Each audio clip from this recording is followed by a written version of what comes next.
to totally, completely, beautifully understand this truth, this reality, this lifestyle that you want us to enjoy.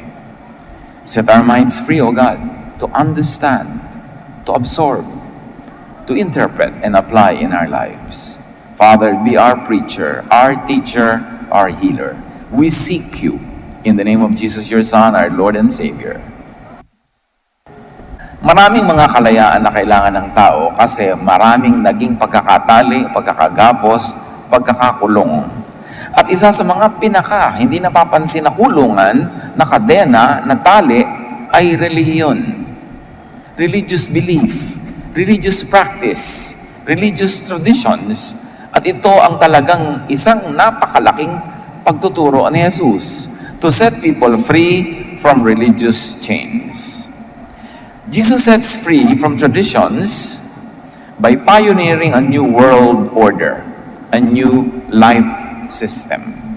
At ang tradisyon na ito ay isa sa mga prisons, isa sa mga kulungan na binuwag ni Jesus.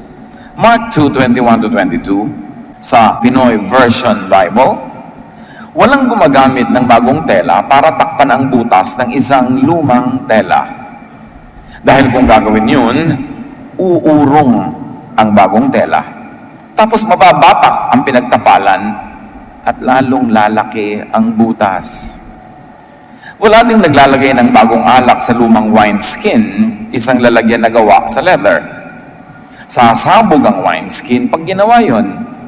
Masasayang lang ang alak at masisira pa ang wineskin. Kaya dapat sa bagong wineskin nilalagay ang bagong alak.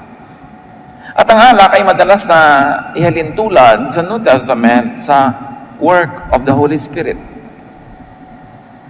Nakakapagpabago ng isip, nakakapagpalaya sa mga inhibitions, nakakapagpasigla, nakakapagbigay buhay, at sinabi na itong bagong katuruan ni Jesus ay parang bagong alak. Hindi pwedeng ilagay sa lumang sisidlan, sa lumang utak, sa lumang tradisyon, sa lumang paparaan. Sasabog ang paglalagyan at matatapon yung inilagay. Kaya sabi ni Jesus sa Mark 2:21-22, ang bagong wineskin, doon inilalagay ang bagong alak. Nang tinutukoy niya ang kanyang bagong katuruan. Ang katuroang nagpapalaya, ang katuroang nagbibigay ng kapahingahan, kapayapaan, hindi pwedeng magkasya sa lumang utak. Hindi pwedeng ilagay sa lumang tradisyon. Hindi pwedeng itagpi-tagpi lang, ikabit-kabit sa mga dati ng mga alam at paniniwala. Kailangan baguhin ang lahat. Baguhin ang bahay bago ilagay yung bagong muebles. Baguhin ang utak bago pa man lamang tangkain na lagyan ng bagong katuroan ni Jesus. Hindi pwedeng pinaghalo-halo lang, pinagsama-sama. Dating kaugalian, dating katuroan, dinagdagan ng konting patak-patak, bisik-bisik na Jesus. Tapos Kristyanismo na.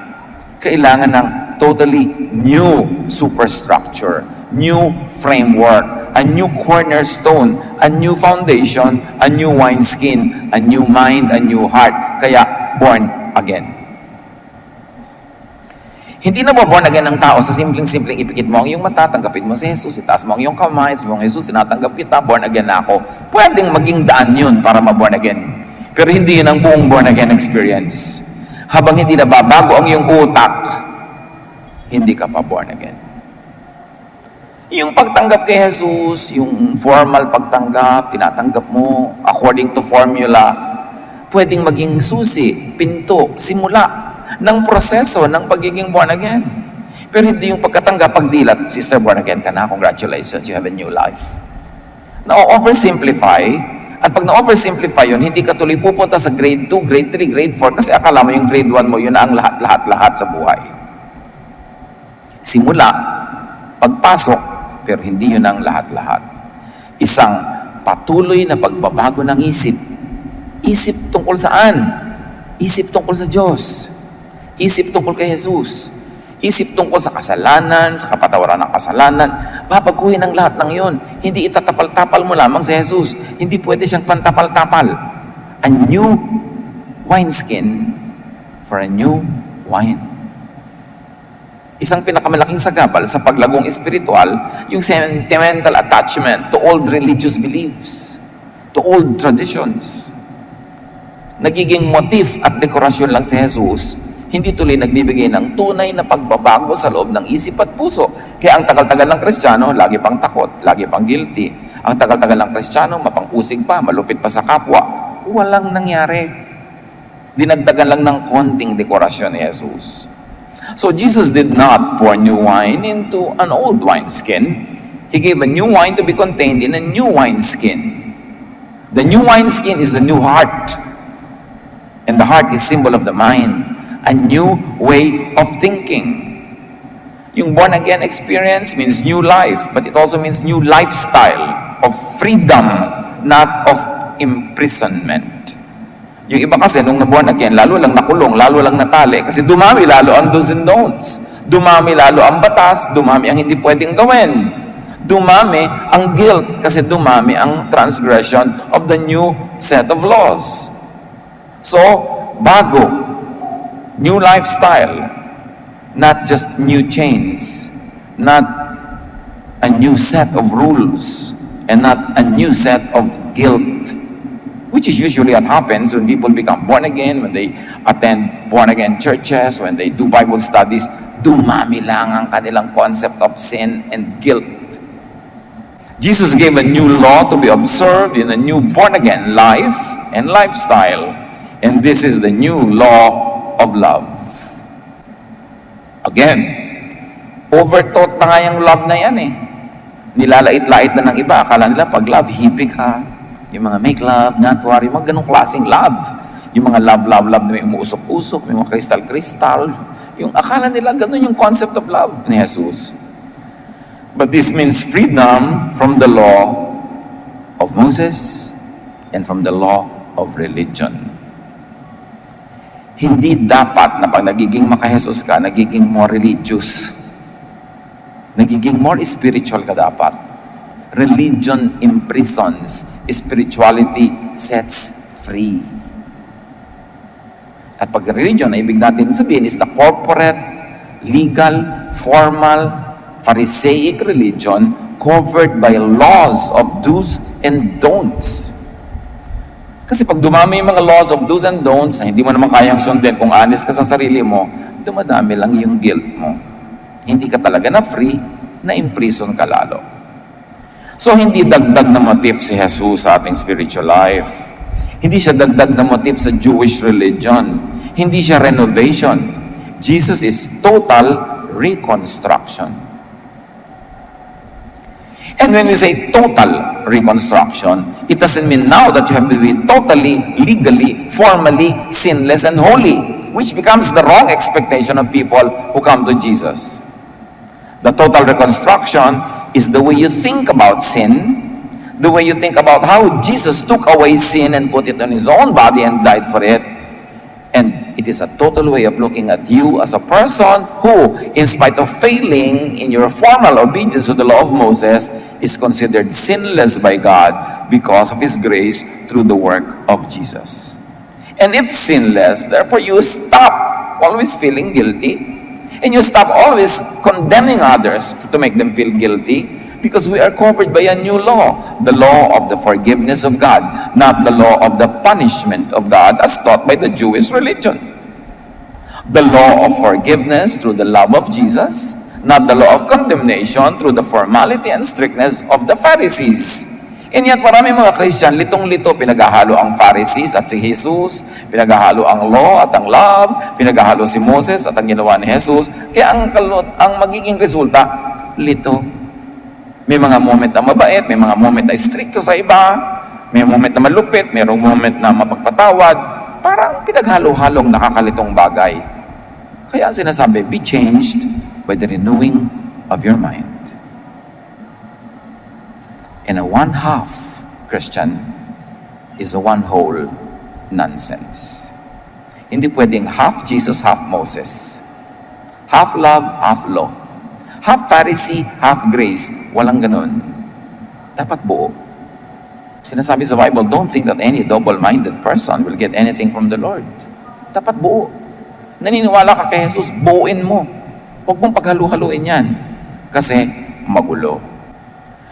Jesus sets free from religiosity invented by priests and Pharisees.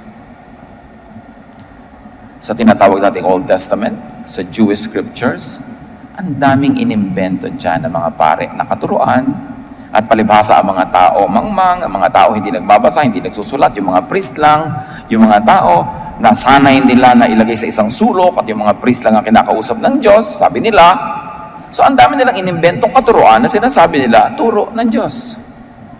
Mga turo na nagpapahirap, nagpapagulo, mga turong binuwag, binasag ni Jesus.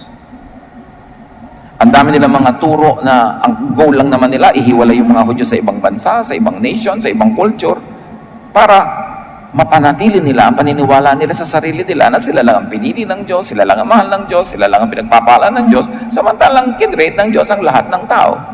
Kaya ibinalik ni Jesus sa dati. Dati yung mga Hudyo, sila lang, sila lang, sila lang. Ano sabi ni Jesus? And you will be my witnesses in Jerusalem. O sige pang Hudyo. In Judea, sige pang Hudyo pa rin. Pero in Samaria, hindi na pure Hudyo yan. And to the ends of the earth. Dati kasi, mahal ng Diyos lahat ng tao. At yun ang totoo, hindi yun nabago. Pero binago ng mga Jewish priests and religion niya ang pananaw na sila na lang bigla ang naging mahal ng Diyos. So Genesis, nilikha ang lahat ng tao. Tapos all of a sudden, sa ibang mga books, nag-focus na lang sa kanilang camera at wala nang ibang tao sa mundo, sila na lang. At ngayon, sinisikap nilang pausuhin uli yun. At ang lahat ng ibang tao around the world to make them second-class believers. Kailangan umatouch ka, sumunod-sunod, bubuntot-buntot sa mga Hudyo na naman, ibinabalik nila yung sistemang giniba na nga ni Jesus. Sabi ni Jesus, alam nyo ba, akala nyo, sobra kayong paborito ng Diyos. Noong may mga taggutom, ang pinakain ng Diyos, isang byuda na hindi Hudyo, hindi Israelite. Tagalabas. Ang daming mga may ketong sa Israel, ang pinagaling niya si Naaman, tagalabas. Nagalit sa kanya yung mga tao kasi ginigiba niya yung mito, yung alamat nila na sila lang ang mahal ng Diyos. Ang dami nilang mga katuruan na imbento. Kaya sabi sa New Pinoy Version, Matthew 7:6-8, sabi ni Jesus sa kanila, sumagot si Jesus, mga plastic, ibig sabihin niya mga hypocrites. Tama nga si Prophet Isaiah nang isulat niya ito. Sinabi ng Diyos, sinasabi ng mga tao na ginagalang nila ako, pero malayo naman ang puso nila sa akin. Walang kwenta ang pagsamba nila sa akin kasi tinuturo nilang galing sa Diyos yung mga utos na gawa-gawa lang nila. Sinusuway ninyo ang mga utos ng Diyos, pero sinusunod nyo ang mga tradisyon na gawa ng tao. Si Jesus mismo may sabi, mga mapagkunwari kayo, mga plastic kayo. Tamang-tama si Isaiah sasabi tungkol sa inyo eh. Kunwari, palasimba kayo, palasamba. Pero hindi. Ang mga doktrina nyo, invento. Hindi galing sa Diyos. Niloloko nyo ang mga tao na galing sa Diyos. So, ang mga itinuturo ng mga priest, laging ang ending, control of the people. To teach them and scare them about God and God's punishment para makontrol nila yung mga tao na para mga puppet. Para dumalik ang kanilang pangunguna at pangingibabaw sa mga tao. Ginamit nila ng ginamit ang Diyos. Gumawa sila ng mga maling imahen ng Diyos. Diyos na magkagalitin, Diyos na laging parusa, para ang mga tao madali nilang kontrolin. Awang-awa ang Diyos sa mga tao, kaya ipinadala si Jesus para ituwid ang mga liko, liwanagan ang madilim, itama ang mali, palayain ang mga bihag ng relihiyon. Jesus sets free from oppressive interpretation and application of Scripture. Yung pagkabinasa mo, sumikip ang mundo mo, pag sinunod mo, nasakal ka, humirap ang buhay mo, heavy loads imposed by the religious tradition. Matthew 11:28-30, sa awa ni Jesus sa mga tao, sabi niya, lumapit kayo sa akin, kayong lahat na napapagod at may mabigat na pasanin. At ang tinutukoy niya dito, religious load, mga pabigat ng templo sa kanila. At bibigyan ko kayo ng pahinga. Pasanin ninyo ang aking pamatok at matuto kayo sa akin dahil ako ay maamo at may mababang loob. Makakakita kayo ng kapahingahan sa akin. Dahil madaling dalhin ang pamatok ko at magaan ang pasaning ibibigay ko sa inyo. Sa awa ng Diyos sa mga tao, pinadala si Jesus para ang mga tao ituruan ng kapahingahan mula sa heavy loads that the religion imposes on them. At sabi ni Jesus, sa akin kayo sumunod, huwag sa kanila. Papagurin lang nila kayo. Ang ibibigay ko sa inyong mga pasanin ay magaan. Hindi mabigat. Gusto ng Ama sa langit na palayain kayo. Ang mga relihiyon sa Israel lumikha ng imahe ng Ama na mabagsik, magagalitin, mapagparusa, at itinuwid ni Jesus yun. That's why Jesus is the image of the invisible God. In Him, the fullness of the deity lived in bodily form. He is the Word which was from the beginning. The Word became flesh. And in Him, the fullness of God's kindness and goodness is revealed to people. Ibig sabihin, mali ang representation, in fact, misrepresentation, ang ginagawa ng mga relihiyon bago dumating si Jesus. Kasi kung tama na sila, ba't ipapadala pa si Jesus? Duplication. Sayang lang ang pagod. Ipinadala kasi may mali. And Jesusness is light and easy. That's why we introduce the word Jesusness, because sometimes Christianity, covered by so many traditions of the last 2,000 years, has also and again had become heavy, difficult, limiting, choking. That's why you have to go back to the basics of Christianity, which is really Jesus. Kasi kasama si Jesus, nadagdagan na naman yan ng 2,000 years sa katuroan ng iba-ibang sekta, iba-ibang relihiyon, humirap na naman yung way. That's why we have to go back to the basic of Jesusness. Pagbabago, pagpapagaan, hindi pagpapabigat sa buhay ng mga mananampalataya. Halimbawa, Jesus redefined uncleanness and cleanness. Kasi lahat na lang ng gagawin mo, unclean. Hindi lagi kang guilty. Jesus redefined sin and non-sin. So yan, dami namang sins. Linawin natin yung iba na invento lang yan ng mga priest kaya sin. Matthew 15, 10-11, tungkol sa mga pagkain na ang daming bawal kainin, sabi ni Jesus, pakinggan niyo at unawain ang aking sasabihin. Ang lumalabas sa bibig ng tao, meaning mga salita. Hindi ang pumapasok, meaning kahit anong pagkain, ang siyang nagpaparami sa kanya sa paningin ng Diyos. Hindi kayo dudumi sa paningin ng Diyos kung kakain kayo ng dinugan, kung kakain kayo ng balut, kung kakain kayo ng alamang, ng crab, ng hito. Although pwedeng clinically dumumi kayo kung unhygienic yun o talagang may mga chemical elements sila na not good for the body, but you don't become dirty spiritually speaking. Invento lang yun ng mga priest. Bakit inimbento ng mga priest yung mga tungkol sa mga dietary laws nila? Para huwag makipagsalo-salo, makipagkainan, makipagparty. Ang mga Israelita sa ibang lahi, gusto nilang solohin yung kanilang mga kalahi para maging tagasunod lang nila. Hiniwalay nila. Because when you cannot eat with people, when you do not eat their food, when they cannot eat your food, you never fellowship. Hiniwalay nila to make themselves food very special. Food issues divided the Jews from the world. And up to now, even so-called Christians of various sects and denominations, nagkakahiwa-hiwalay when it comes to the issue of food. Sinabi na ni Jesus, hindi naman mahalaga kung ano pumapasok sa bibig nyo, kundi kung anong mga salitang lumalabas dyan. Yan ang bantayan nyo. So, pinalaya sa oppressive application of Scripture. Sa oppressive, stressful, heavy, painful, spiritual loads, these are not of Jesus. Mahalaga nating maunawa na pagka ang ending ay mahirap, nakakasakal, nakakakulong, hindi yun galing kay Jesus. They are of the priests and the Pharisees.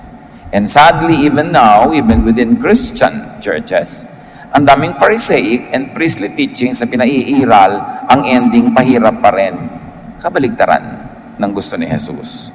Anong dahilan? Kasi nga lito yung mga tao kung law or grace, Jesus or Moses. Lito. Kaya dapat malinaw.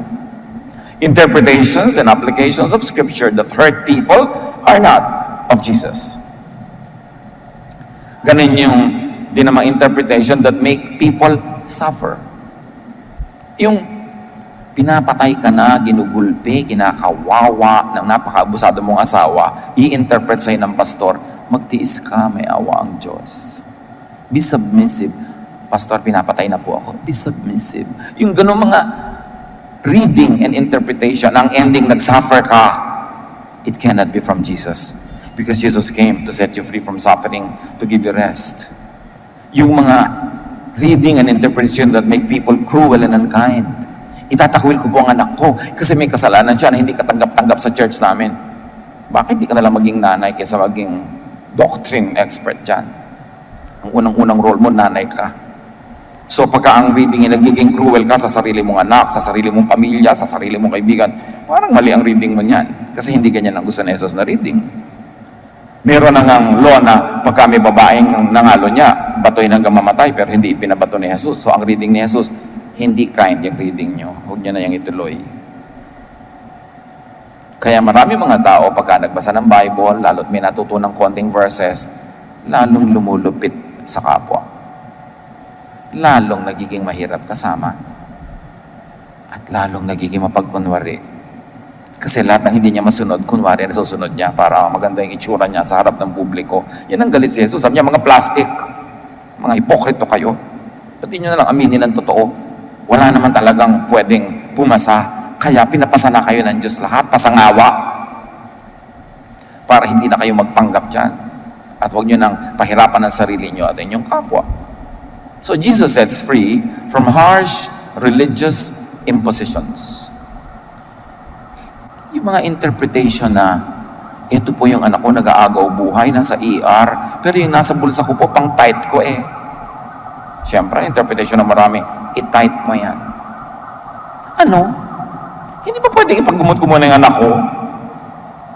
Heaven can wait for your tithe.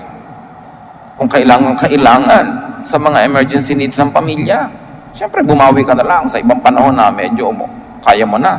Pero hindi ka na ng Diyos, hindi siya mukhang pera. Ang simbahan mukhang pera, madami. Kaya maraming misinterpretation na ginagawa.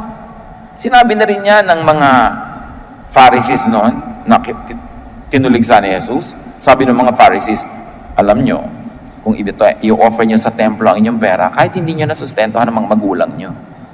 Sabi ni Jesus, mga mukha kayong pera. Tradisyon nyo yan. Pero ang itinuturo ng Diyos, mahalin nyo yung mga magulang, suportahan nyo sila. Hindi pa pwedeng sabayin na gawin nyo ang duty nyo sa temple at saka sa magulang kung meron kayong correct management. Pero huwag niyong tatanggalin yung para sa magulang nyo, para sa pamilya nyo pa, para lang ibigay nyo na ibigay lahat sa simbahan. Siyempre, binubulag kayo ng simbahan, malaki ang ganipala mo sa Diyos. Sa kabilang buhay, marami kang kayamanan, kaya dito mo dalhin lahat. Siyempre, dapat natin tulungan ng temple, dapat natin tulungan ng church, may mga bayarin. Pero hindi to the point na inaagawan mo na yung mga mahal mo sa buhay, nagiging maramot ka na sa kanila, tapos huhut-hutan ka ng relihiyon. Dapat alam natin kung nasaan yung mga hangganan ng ganong mga religious requirements. Ang dami ko natatanggap sa Facebook na tanong ganon, yung guilty sila kasi pang-enroll ng anak ngayon eh. Alam nyo ba na ang offering ng church natin tuwing enrollment ang babang? Halatang-halata tuwing enrollment. O siya, bumabawi naman yung mga tao sa ibang araw eh. Pero hindi mo kailangan pag-guiltin kasi may pangangailangan. Ganon si Jesus. Pero dapat alam mo yung duty mo kasi magigiba naman, guguho yung church nyo kung hindi nyo susuportahan. Diba?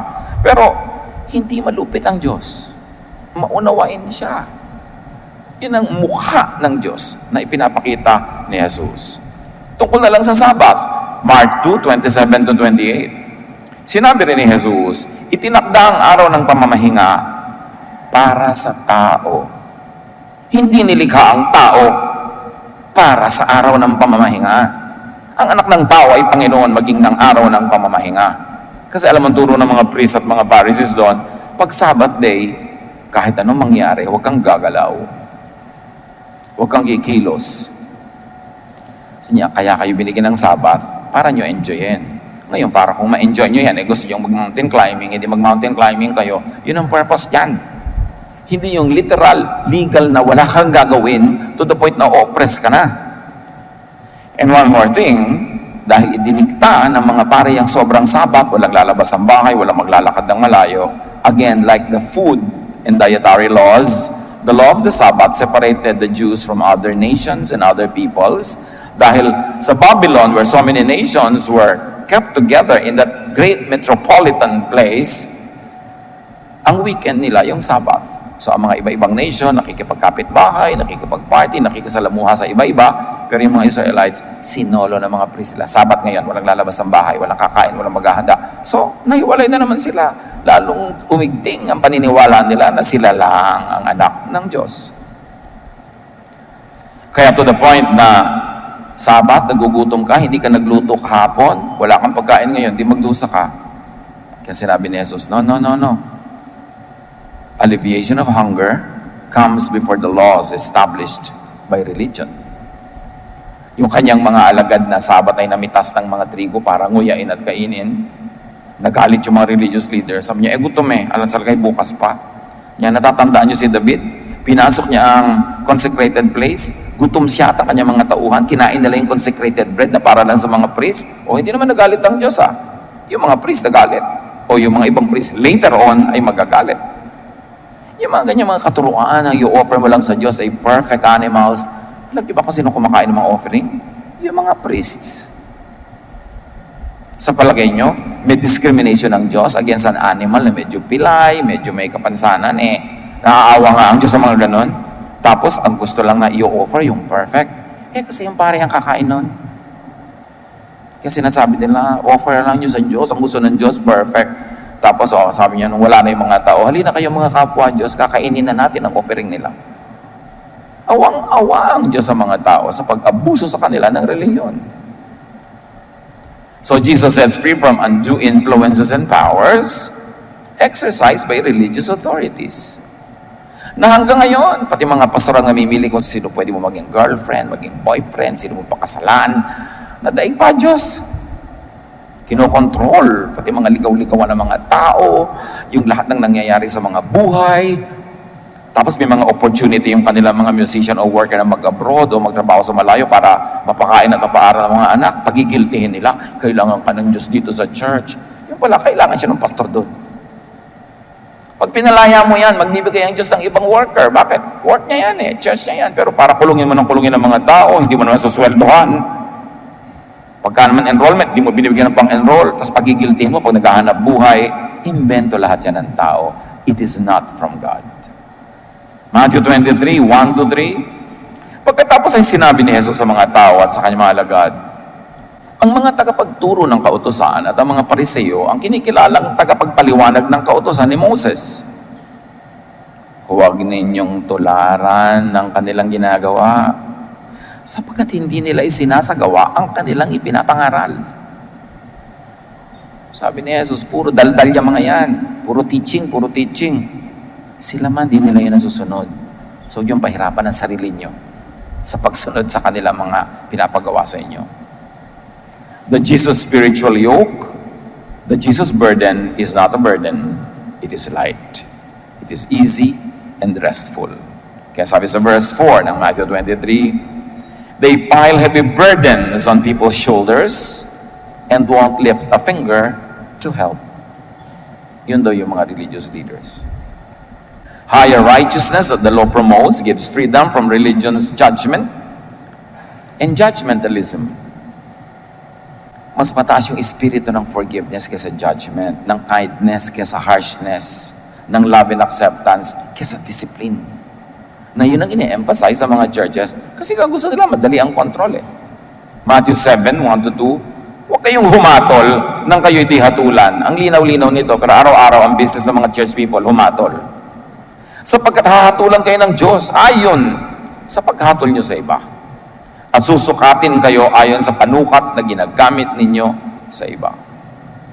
Ang religion, ang tradition, laging judge and laging judgmental. Therefore, religion promotes fear, guilt, depression. Mas maraming relihiyosong depressed kaysa sa hindi relihiyoso. Maraming religious leaders are depressed. Kasi hati ang isip. Hati sa itinuturo na imposible at sa katotohanang nagaganap sa kanilang buhay. Hati. Nakaka-depression. Yung araw-araw, walang itinuro sa'yo kundi mag-guilty ka tungkol sa mga katotohanan ng buhay mo, madedepress ka talaga nun. So, there is needless guilt and worry when the teaching is not interpreted through the filter of Jesus. Romans 8:1, if you belong to Christ Jesus, you won't be punished. And yet, walang ipinanakot ang mga pulpito kundi second coming, kundi hell, kundi judgment. Sinabi na nga if you belong to Jesus, you won't be punished. Because Jesus took the punishment, so you don't have to worry away about it. Freedom in Jesus, however, is not a license to do wrong to others. Huwag natin yung pagkakamalian yon. Your freedom stops where the freedom of others and the rights of others begin. So hindi pwedeng sabihin, I'm free in Jesus to abuse you. I'm free in Jesus mangagaw ng asawa ng may asawa. I'm free in Jesus to lie to you. Hindi ganon. You are free to love. You are not free to do wrong. And when you do wrong, you know that there is a remedy. Because if we confess our sins, He is faithful and just to forgive us, to restore us. Confess to God, not to other people. So, importanteng maging Jesus believer. Not just to become a legal, formal Christian. Kailangan personal Jesus believer ka. Are you free from guilt and fear? Are you free to receive love from God, or legalism stops you from becoming a gracious recipient? Are you free to love? Jesus means a new life, a new heart, a new mind, a new attitude about sin, about your sin, and about the sin of others. It means a new freedom, new peace, new rest. That God knows you, and through Jesus, God loves you, accepts you, and continues to make you better. But there is no requirement to be a God's child except to believe in Jesus and give to Jesus all our worries, our imperfections, our cares. Ang Jesusness nagpapalaya at mapagpalaya rin sa kapwa mananampalataya. Hindi yung ang dami-dami mong requirement, binabantayan mo, pinupulis mo ang iyong kapwa. Ang result nun, hindi peace, trouble. How much of Jesusness is already at work in our lives? How much do we appreciate the love of God through Jesus? Father, teach us. Paulit-ulit, lumang topic na ito. Pero bigyan mo kami ng bagong pananaw, mas malalim, malawak, mas mataas na pagkaunawa sa katotohanan ng Jesusness. That it gives rest and peace. At yun din ang dapat at pwede namin ibigay sa aming kapwa. Once that we have brought Jesus into their lives, once that they have believed in Jesus in their hearts, that they too will enjoy freedom, rest, peace.